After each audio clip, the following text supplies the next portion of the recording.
Welcome to Unicorns and Biscuits, the business podcast where we explore innovative strategies and stories with industry leaders.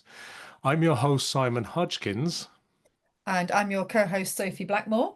Today, we're thrilled to have Rachel Vigers, a seasoned business consultant and founder of Rock Partners.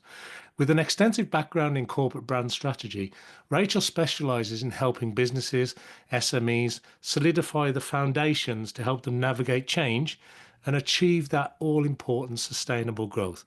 Rachel, it's a pleasure to have you with us today on the show. Thank you. Thanks for having me. Love the podcast name. Well, thank you very much indeed. Let's get straight into it for our audience. So your mantra at Rock Partners, the company that I mentioned that you're the founder of, is be more rock. So I absolutely love that. But I want to ask you to elaborate on what this philosophy means. You know, how does it influence your approach to your whole sort of business consultancy and philosophy? Talk about be more rock for us, Rachel, will you? Okay. Well, the short answer is, I've got hair in my mouth, that the whole rock proposition is basically about building businesses that are rock solid. So helping them to start strong, to grow strong, to stay strong, and if they're at that stage, to exit strong. So that's your kind of short answer. You know, Rock Partners works with SMEs to define strong strategic foundations. And then we work with specialist delivery partners in a whole host of areas to help them build their business cohesively around them. As for the philosophy behind it, it's probably a little bit more detail in that, but stop me if I go on. I mean, it starts with what I consider to be a bit of a common sense belief, right? So businesses that are more intentional and joined up, so they look ahead, they plan proactively, they take a balanced perspective and a more cohesive approach. Those are the businesses that are more likely to be stronger for longer than ones that are short-term, reactive, and siloed, right? Yeah. Nothing groundbreaking there as a base. I love that. Stronger for longer. That's always a good plan for business. Yeah. So having a clearly defined business strategy and brand strategy in place can support those businesses with a whole host of things. So you've got better decision making, better resource alignment, improving productivity, improving performance and team morale, helping to manage risk, identifying opportunities for growth, for innovation, whether that's reach, revenue, reputation, whatever it means for you. The list goes on, right? Yeah. So strategic planning typically is a good thing. However, it's an intentional joined up approach that SMEs have not historically got on board with. Now, bear in mind, SMEs make up 99.9% of the UK's private sector. So that's about 60% of the sector's employment, over 50% of total turnover. And yet, over 50% of our country's SMEs are winging it. They have no form of strategic planning in place. And it's urgent that they do address that, and quickly, you know, especially you look at the current climate, you've got change coming thick and fast from all sides. It's technological, it's economic, it's political, it's just like hurling at us, and people are flailing in it. So that intentional, considered, joined up approach is when it really steps in. And that's what that Be More Rock call to action is all about. It's about being more intentional, being more joined up, being more strategic in your approach. And I know why it's not an easy thing for SMEs to do. You know, traditionally, strategic planning, the traditional modes of strategic planning, they don't work for SMEs. They're not agile enough, they're not practical enough, they require too much long-term visibility. When you don't know what your business looks like in 12 months' time, someone telling you to write a strategic vision for what it looks like in 10 years' time is frankly ridiculous. You know, they've got no idea. Too resource intensive. I get it. I see why people are not on board with it. Secondly, even if they do want to be a bit more forward thinking and a bit more joined up, they don't know how to do it and they don't know who to ask for help. And that's made worse by our wonderful, you know, social media is incredibly helpful, but it's also incredibly confusing at the same time. And when you've got business strategists, business coaches, growth consultants, brand strategists, you've got a host of gurus from all corners, all telling you need to define your purpose or your authentic values or, you know, create distinctive brand assets. And everyone's like hurling all this stuff. If you're on the client side, it's just like, what on earth do I do? Yeah. with that. Massively overwhelming. Massively overwhelming. Massively. And So Rock yeah. is about basically stopping all of that. So we have a foundations-led approach that says, let's take a balanced perspective. Let's look at every aspect of your business, inside, outside, top down, bottom up, across the departments, and let's do that in a really pragmatic way. Data-led, but not drowning in it. Yeah. Let's focus on what really matters. So I'm not interested in discussions about purpose, vision, values, value propositions, market positioning, all of this stuff. Let's just talk about 4 things that matter to every business at every stage of growth, from startup through scale up, right the way through pre-exit and seed and so on. Direction, which is, where is this business going? Where has it come from? Where is it now? Where is it going? How is it going to get there? Basic business strategy. Connection, who are the audiences that we need to care about, and how will we get them to care about us? How will we bond them to our business and build them to advocacy? Impact, what difference do we want to make? If we don't know what we want to achieve, let's give up now. And how are we going to manage it? And how are we going to measure it? And what differentiated value do we bring? Now, when you look at business strategy, when you look at brand strategy, when you look at marketing strategy, all of these look at these areas in some way, shape, or form. So let's just do it at the same time. Yes. Really simple way, instead of constantly reinvent the wheel and get pulled in different directions.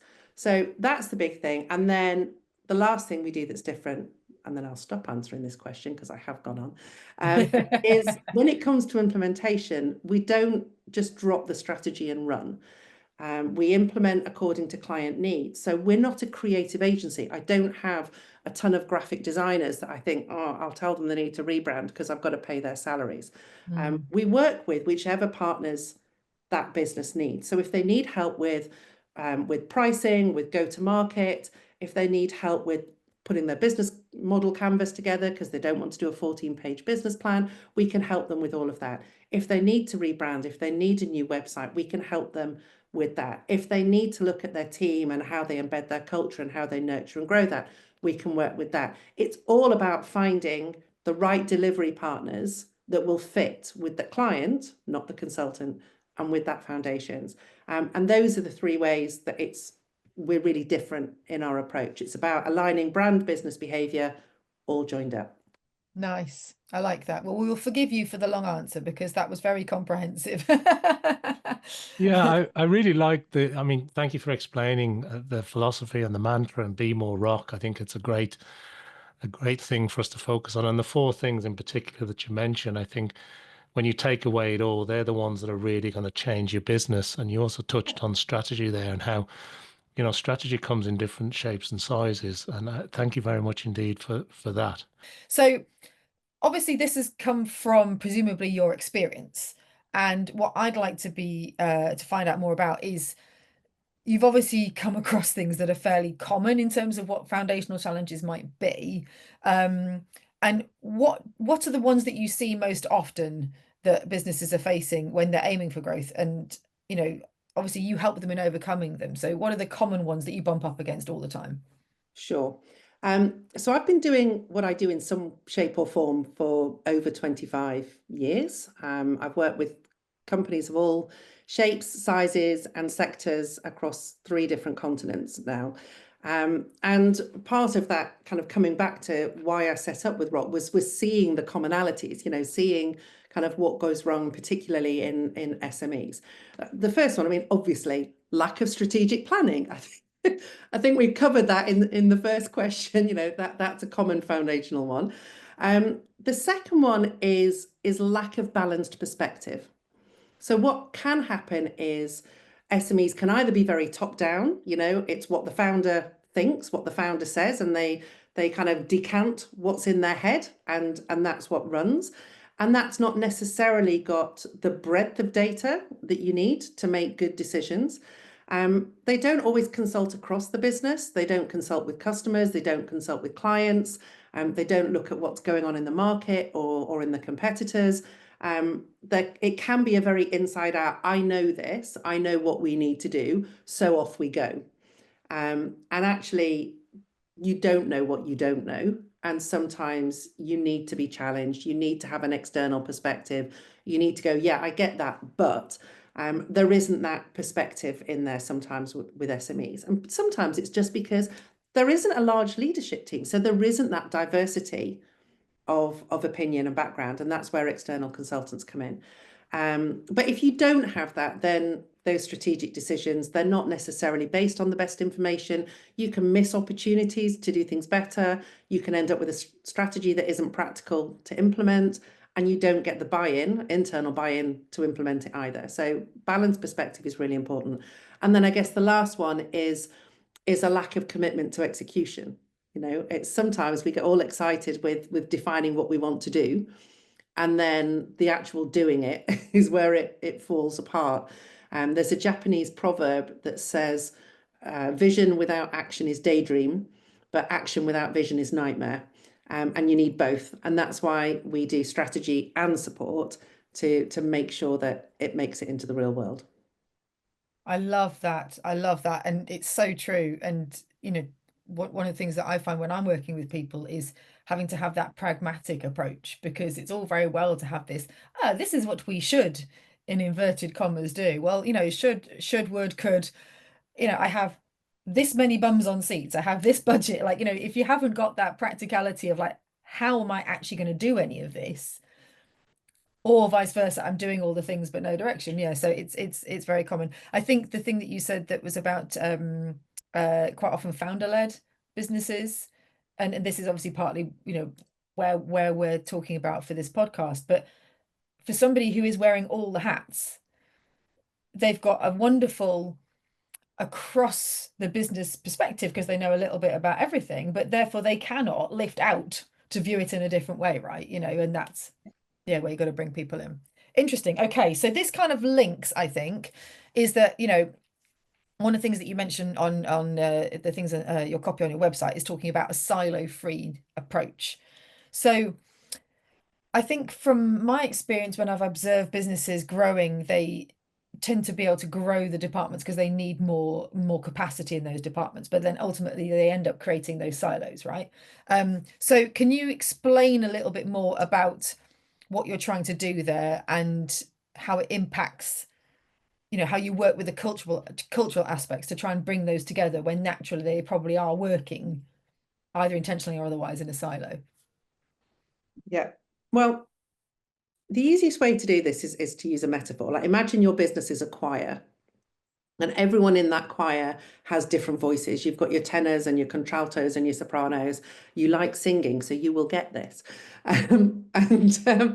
But they all have different levels of vocal training and experience, right? And you need that choir to put on a performance that engages audiences so well that they keep coming back, that your future performances sell out, right? That the word spreads, right? That's what you need for your business to grow sustainably and you know, for that to stay strong. That's not going to happen if every one of those choristers starts singing to their own tune in their own way. Like, if you just imagine that for a second, your ears hurt just imagining it, right? And that's the experience that people outside and inside your business get when you have those silos. You know, the website says this, but then you order the product and it's pants, you know, or the website says this, or you've seen somebody at a networking meeting and they've said that, but then your experience of the service doesn't live up to it, or, you know, the pricing doesn't fit, or, you know, they say it's going to be fast and it's taken 4 weeks to get to you, or whatever it is, right? It's about that consistency across experience. And I think what people don't always connect is, in order for you to have consistent experience outside the business, you need to have consistency within it. So you need HR and marketing and customer services and all of that to all be joined up. So if marketing brings audiences to the door, they're not going to come in, sit down, stay for that performance, come back and tell their friends, unless that performance is slick and pulled together and frankly brilliant. And that's where we look at strategy, that foundation strategy, that direction, connection, impact, and value. Those 4 things are relevant to any function, any department within your business to some degree. So instead of saying, hey, you know, this is marketing's job and, oh, this is HR's job, we kind of go, do you know what? Strategy is everybody's job. This is the bit that binds us together. What your job is, how does your role fit within this whole to get us where we need to be? So it's a mindset shift. I've worked with clients who have come to me. I spoke to someone before Christmas. They had a set of company values that were created by HR to support them with their recruitment and their employer branding. And they had a set of brand values that were created by marketing, right? This is a 23-person business. What are you doing with brand values and company values? Like, no one's going to manage this. Sorry, I nearly swore then in this podcast, but it's just not practical. So keep the big picture stuff joined up and simple. And that's where you get that silo free, and involve everybody in the process of coming up with it. And then leave the detail to the individual departments to run with, of how you actually run with it. So your commercials, your creative, and your culture, that cohesion is where the detail sits. Yeah. Okay. Interesting. Interesting. And I think so. My next question was going to be around how you ensure the strategies you develop remain flexible and adaptable, because we've already talked about the things that we're sort of ducking left, right, and centre at the moment. And and I think our favourite phrase from a few years ago was unprecedented times, but I'm still waiting for the year when we don't have something unprecedented. Like, it just seems to be, each year seems to be like, well, I see you and I raise you, But Yeah. obviously, from a practical point of view, trying to bring everybody together to be all singing off the same hymn sheet, to continue your metaphor. Yeah. What is it that you try and do with them to help them have something that is, to use the dreaded, vomit buzzword, agile, but like, how do you build that in when you're working with people? What are you looking for that's either going to do the job of both keeping them on the straight and narrow, but allowing some degree of flexibility, because you need agreement and cohesion, and then you also need a bit of movement. So how do you work with them for that? Yeah. Well, part of that process, part of the strategic process, and this is why SMEs struggle, because they haven't done this, is looking ahead, is anticipating, is probing, is saying, but what if this happens? How will we handle it? Or what opportunities might we grow into? This is what we're doing now. Is this what we always want to be doing? What might we be doing? It's having those discussions so that you anticipate, you identify risk, you work around that. And a lot of those discussions don't get held because we're so busy firefighting and so busy, dealing with the business day to day, that what might be just doesn't feel as important as what is now. So we use the principle of what we call fit and flex. So we work with any strategy that says, look, whatever we come with has to work now. We need to be able to put this into place now, but we also need to make sure that at this big picture level, we've factored growth into the equation. We've factored flexibility into the equation. We've allowed ourselves room to grow into a particular space. We might have parked it and said, we're not ready for that yet, but let's just hold it there. But we've identified it as a potential. And that means that we can start building our business towards it. We can't see round corners. We don't have a magic crystal ball. But we can be sensible about having some approaches around that. The other thing is keep that strategy top line. As I said, if you have too much detail in the top line, it's really hard to change it. But if your top line is big picture and your detail is in the implementation, then if you need to shift the implementation, you can just shift where you focus your detail, but that top line still holds. I think it's such an important point, if I can just add, because Sophie was talking earlier about whether it's political turmoil, commercial turmoil, the changes in business, social media, everything that we've mentioned, that flexibility is such an important thing. And I really like what you're saying there, Rachel, in terms of if it's not too rigid and tied down, particularly in those small to medium companies that are growing, it helps a lot. Thank you for sharing that. Yeah, I think this is one of the things that I think when people are looking for help and support, is that they want, they almost want you to go, this is what you do, here's the pathway, off you go, right? And I am yet to find anybody who works in any area of business where it is that simple, right? It isn't ever, annoyingly. It'd be lovely if it was. But equally, when you're acting as a guide to somebody and you're helping them to work their way through something, you have to hang it off something, because otherwise nobody knows what they're doing. And herein, the conundrum lies, isn't it? Because like you say, it's about the balance, isn't it? So Rachel, you've worked with a diverse range of clients, and you've got a fair few years, not giving away any any actual numbers of experience. But could you share a success story with us? Because you've talked a lot about what you do. Have you got an example where you've worked with somebody and when that's led to something that's a significant transformation? Yes. So I'm still working with them now, but when I set up Rock and I came up with this whole new foundations-led approach after 25 years of doing what I do, the first client that trusted me with that strategy, I'm still working with now on the alignment piece. And that was a small accountancy firm who had started to look ahead. They'd started to look at succession planning and what exit might look like, and had realized that they needed some support in that area. So part of our work was identifying, what type of business they needed to build to be able to get to where they want to be, and to map out what that business looked like, including, it wasn't so much the type of work that they did, because that's fixed within the accountancy and advisory, but the type of clients that they worked with particularly needed to change, and how they would serve them needed to change, including all the kind of back end operations.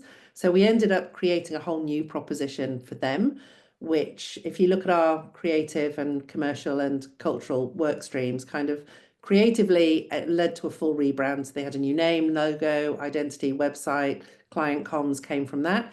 Commercially, we restructured their service packages. We sorted out the trademarking for their new brand. Being accountants, they didn't need any support with financial modelling. But we did some work with things like OKRs, setting out strategic planning, looking at how to break down activities over the next 12 months, so they were more focused in that to-do list.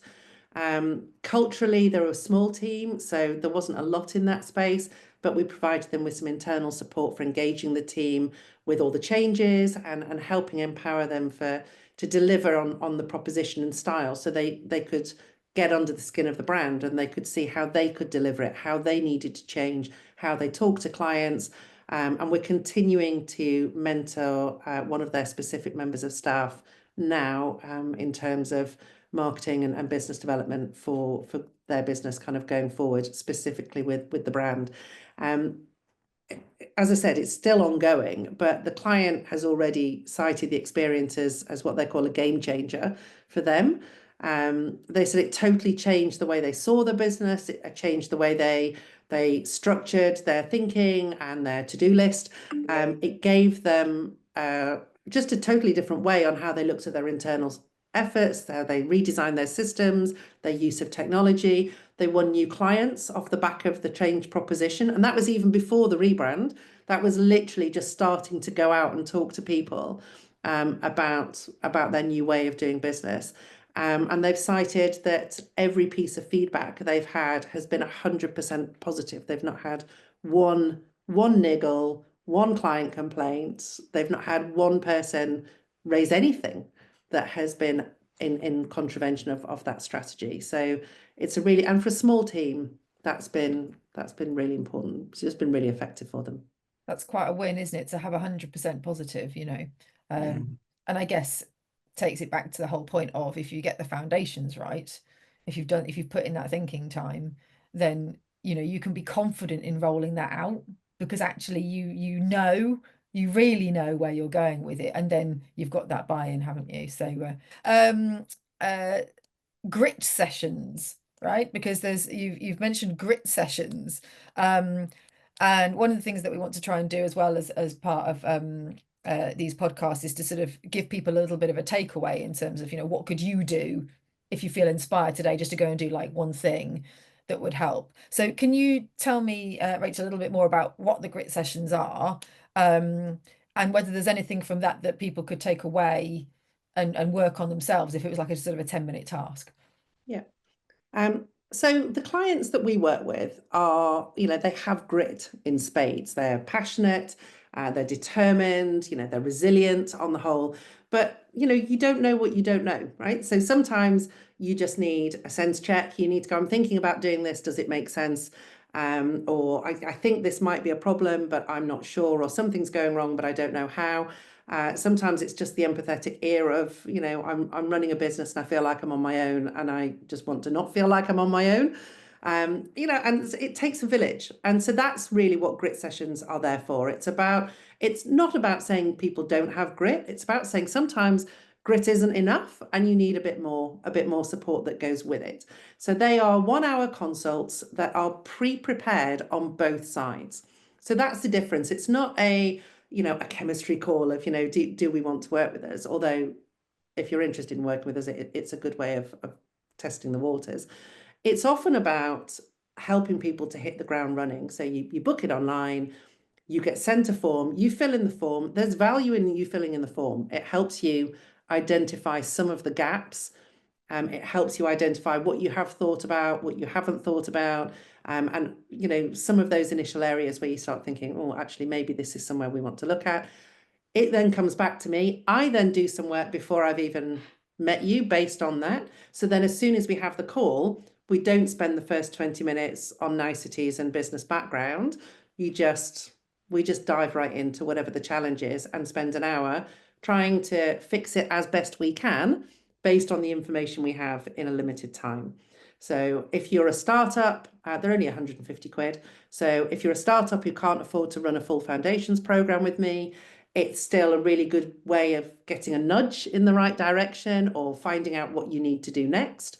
And as I said, if you are interested in working with us, then it's a good way of dipping your toe in the water before you make a bigger investment. That's brilliant. And I think that's often the case in the sense that if you are somebody who has grit and determination and works hard and cares, and you're probably already aware there are things that you should be doing that you're not doing. The problem is that you don't quite know which one to start with first, right? You probably got actually a list of things that you're like, these are all the things I think I probably should be doing, but where the hell do I begin? And yeah, I think that's a really helpful way of helping someone identify. It's almost coaching, isn't it, of like you are helping them to identify where those gaps are and which one are the priorities, because then that's at least giving them a step in the right direction. Yeah. I think so.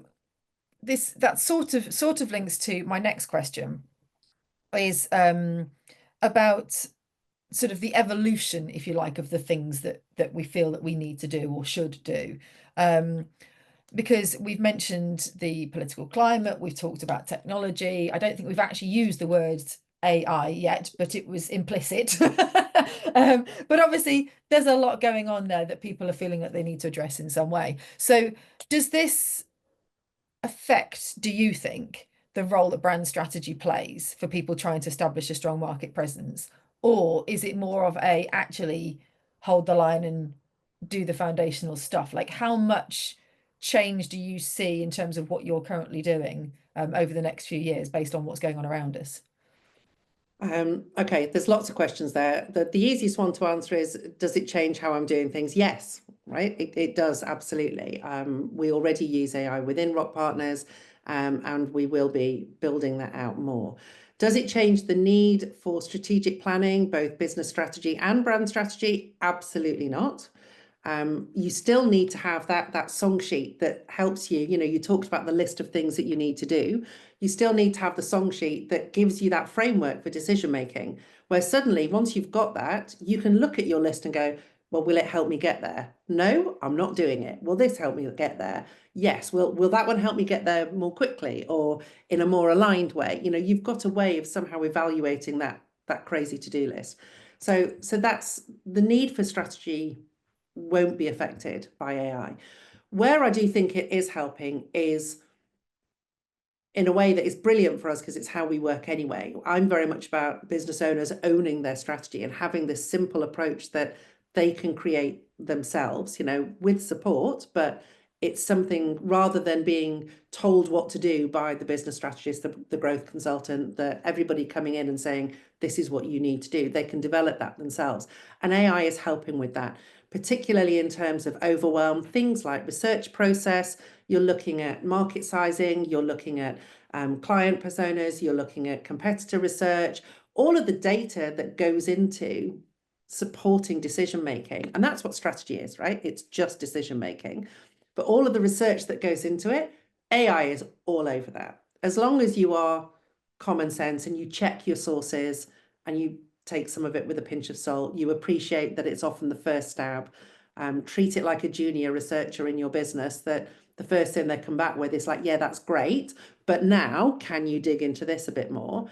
It's so much quicker. So business owners have got access now to a host of information a lot more quickly than they ever had before. So in that respect, it reduces, I think it changes the role. Like you mentioned, coach. For me, like we offer mentoring services now to kind of coach people through this journey, so that they can do more themselves. And some people just don't want to do that, and that is fine. But the ones that do, AI absolutely supports that. Yeah, I think certainly from my perspective, you know, I'm similar. We use lots of AI tools, and at the moment, my viewpoint is very much it is a tool. So if you haven't got the person helping you ask the right questions and doing something with it on the other side, then it's neither use nor ornament, you know. If it can spit out more stuff that you don't know what to do with and you haven't asked the right thing, you're no further forward. In fact, you're probably even more overwhelmed, right? You know, because you're like, well, now I have even more information I don't know what to do with. But I guess like it comes back to having kind of that trusted partner, doesn't it? Who's like, well, you know, and to your 4 points of like, these are the 4 things we're trying to kind of like nail. So therefore, let's ask the questions, let's dig in around that. And yeah, whenever I'm working with people, and Simon, I'm sure you're the same. I always say, quite often in the marketing world, people will say, just assume you know nothing. And I always say, well, it's not quite right, because actually you started this business probably because you had some experience or a skill. Chances are you know quite a lot. The point is, have you got to the point where you're assuming things? Yeah. You know, so I'm like, actually, you probably know quite a lot. Let's take this assumption and then try and sort of just backwards prove that it's still the same thing, you know, rather than just going, I know nothing. Actually, your instincts are probably pretty sound. What you need is some structure and some process, you know. But yeah, it's interesting to see how that's going to come. And I wonder how many people will look and think that they can get it to do all of it without understanding that putting in and taking out part of the process. It'll be interesting to see how It's that evolves. a great point you make, Sophia. Very important. One thing I just add on that is that you know, things like ChatGPT and so on, I know they're growing in the concept of empathy and empathetic responses, but generally it's a very rational response that comes up, you know. And I actually ran a test on it recently, about a business strategy for a client, and it came up with a very sensible recommendation based on the data that it had used. But it didn't know the business owners, it didn't know the management team, it didn't know that they would not have the appetite personally, that inclination for what that recommendation was. You know, you mentioned before, you know, what should we do? Sometimes it's like, well, the data says we should do this, but we don't want to, you know. And then you're like, well, why don't we want to, and why? And you get into a lot more of a human side about why people have got into businesses, what motivates them, what drives them, and if they don't have the skills and capabilities to do what ChatGPT tells them they need to do, that doesn't mean necessarily that they're wrong. You know, it's a different style of brain, but it doesn't replace the human one. Absolutely. And when it comes to implementation, like you were saying about like, there's no point in having a plan if you don't do it. You also need to accept that, you know, quite often one of the things that I'll do is we'll find something in the marketing suite of all the millions of tools that we could have, and I'll find the one thing that they hate the least, and we try and do a bit more of that because ultimately they might actually find the time to do it. Okay, you know, if you're looking at the strategy, that might not be the right thing to focus on, but in order for us to get out of the inertia of not doing anything, let's do the one thing that they're vaguely going to find time to do as a starting point, you know, because we're all human, aren't we? We all end up doing the things we really want to do. And then we try and justify it later by saying that this is strategic, you know, and it's actually, no, I really just want to go and do that thing. So yeah, I think that's an interesting one. It's an interesting one. So one of the last question I think today is, for anybody that's listening along, I hope you found what we've been talking about useful and interesting, and it's made you look at your business perhaps and go, maybe I need to think about that. Are there any immediate steps you'd recommend for people to take if they're thinking about their business foundations and wondering quite how rock solid they actually are? What would you suggest that they could do if they went and sat back down with a coffee after listening to this that would be a great start in that process? Okay, so you mentioned before that a lot of people have these huge to-do lists of all the things that they think they should be doing. I would like them to write a different list, which is what's going wrong, because those to-do lists assume the answers, but they haven't necessarily identified the problem first, right? So, is it customer attrition? Is it declining revenues? Is it poor talent retention? Is it team performance? Is it that there's, what is it that is affecting your business first? And then find out why. Is it that there's a new competition that's come into the market? What is it? Is it that there's been a change in management team? Is it that you're in a sector where maybe your audience is aging out and actually you're not reaching younger ones? What is it that's going behind the problems? We're so desperate to fix stuff, we don't bother identifying what the stuff is. We just come up with, I need a new website, I need to be better at my email marketing, I need to change my pricing, I'm like, why do you need to do these things? Let's go back, first of all, look at the problems and then find out why the problems are happening.